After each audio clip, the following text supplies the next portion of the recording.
मान लीजिए एक कार 100 मीटर की दूरी 5 सेकंड में तय करती है।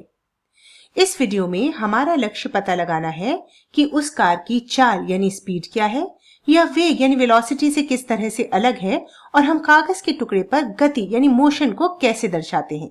चलिए पता करते हैं। पहले बात करते हैं चाल की।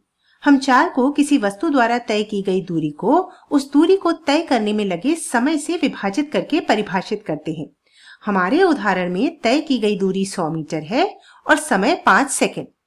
तो 100 को 5 से भाग देने पर हमें मिलता है 20। अब सवाल आता है इसके मात्रक का। चूंकि हमने मीटर को सेकंड से भाग दिया है, इसलिए हम कहेंगे कि कार की चाल 20 मीटर प्रति सेकंड है। इसका सीधा सा मतलब है कि कार हर सेकंड 20 मीटर की दूरी तय कर रही है। चाल के बारे में सोचने का सबसे आसान तरीका यही है। ये आपको बताती है कि कोई वस्तु हर सेकंड कितनी दूरी तय कर रही है। वैसे तो रोजमर्रा के जीवन में हम मील प्रति घंटा या किलोमीटर प्रति घंटा जैसे मात्रकों का उपयोग भी करते हैं। आपको बता दूं कि 20 मीटर प्रति सेकंड ये 72 किलोमीटर प्रति घंटे के बराबर होता है। ये सिर्फ आपको एक अंदाज देने के लिए बताया है। कैसे मिला इसकी चिंता अभी नहीं करनी है। अभी के लिए हम मीटर प्रति सेकंड पर ही टिके रहेंगे। यहाँ पर एक बात समझना जरूरी है। हमने माना था कि कार एक समान गति से चल रही है, लेकिन हो सकता है कि कार शुरू में तेज चले और अंत में धीमी हो जाए और फिर भी 5 सेकंड में 100 मीटर तय कर ले। ऐसी स्थिति में कार प्रति सेकंड 20 मीटर नहीं चलेगी।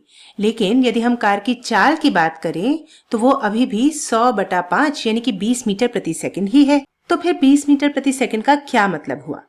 दरअसल ये कार की औसत चाल है। अगर कोई कार 5 सेकंड में 100 मीटर चलती है तो हम कह सकते हैं कि औसतन प्रत्येक सेकंड कार 20 मीटर चल रही है।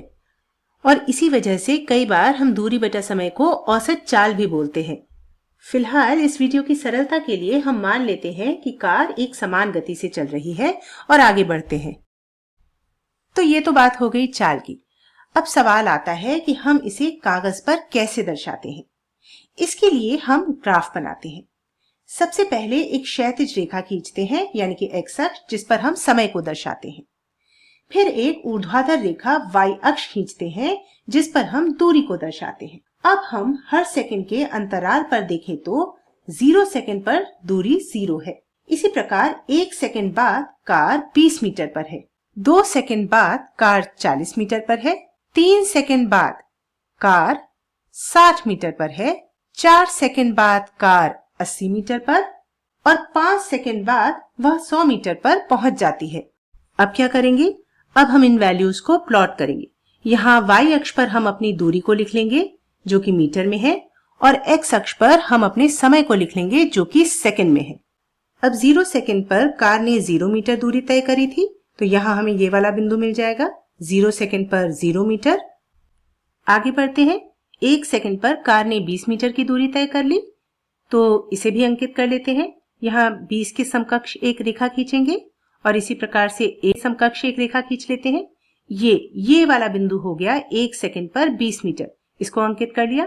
आगे 2 सेकंड पर कार की दूरी है 40 मीटर, 3 सेकंड पर कार की दूरी हो गई 60 मीटर, 4 सेकंड पर कार की दूरी हो गई 80 मीटर और 5 सेकंड पर कार की दूरी हो गई 100 मीटर। अब हम इन बिंदुओं को जोड़ देते हैं, देखते हैं हमें क्या मिलता है।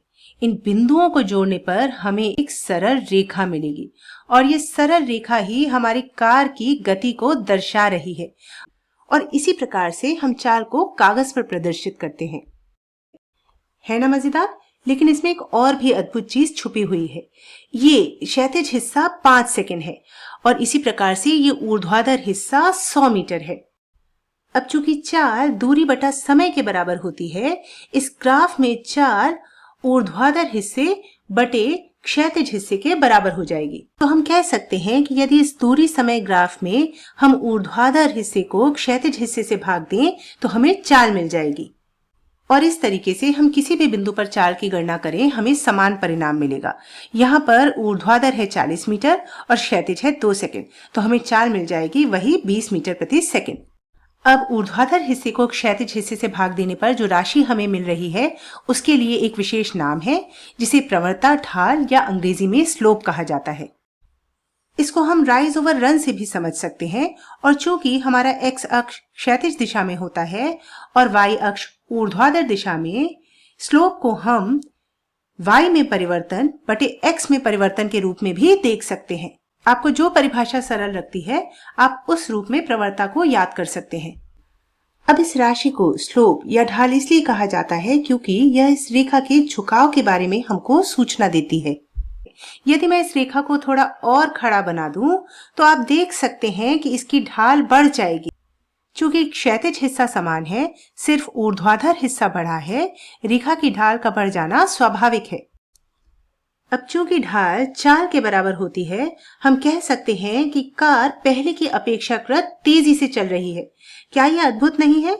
आप सिर्फ ग्राफ को देखकर बता सकते हैं कि कोई कार तेजी से चल रही है या धीमे। चलिए अब इस रेखा को थोड़ा नीचे झुका के देखते हैं। हम देख सकते हैं कि क्षैतिज हिस्सा अभी भी समान है, परंतु ऊर्ध्वाधर हिस्सा काफी छोटा हो गया है। इस वजह से इस रेखा की ढाल पहले की तुलना में काफी कम हो जाएगी। अब चूंकि ढाल चाल के बराबर होती है, हम कह सकते हैं कि ये कार पहले की तुलना में अब धीरे चल रही है। क्या हो अगर ये रेखा क्षैतिज हो जाए?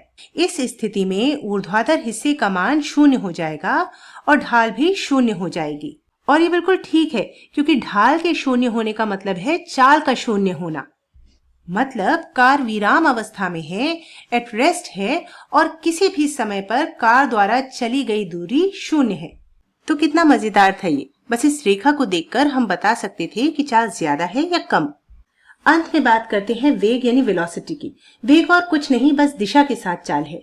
हमारे उदाहरण में यदि कार दाईं ओर जा रही हो तो हम कहेंगे कि उसका वेग 20 मीटर प्रति सेकंड दाईं ओर है। एक और उदाहरण देखते हैं। अगर कोई बाइक 30 मीटर प्रति सेकंड की रफ्तार से बाईं ओर जा रही हो तो उसकी चाल तो 30 मीटर प्रति सेकंड होगी, पर उसका वेग क्या होगा? उसका वेग 30 मीटर प्रति सेकंड बाईं ओर होगा। अंत में एक बार सब दोहरा लेते हैं। चाल दूरी बटा समय है, इसकी इकाई मीटर प्रति सेकंड है। यह हमें बताती है कि कोई चीज कितनी तेज या धीमे चल रही है। हमने दूरी समय ग्राफ बनाना देखा और ये देखा कि इस रेखा की ढाल चाल के बराबर होती है, और जब हम इसी चाल के साथ दिशा भी जोड़ देते हैं तो वह वेग बन जाता है।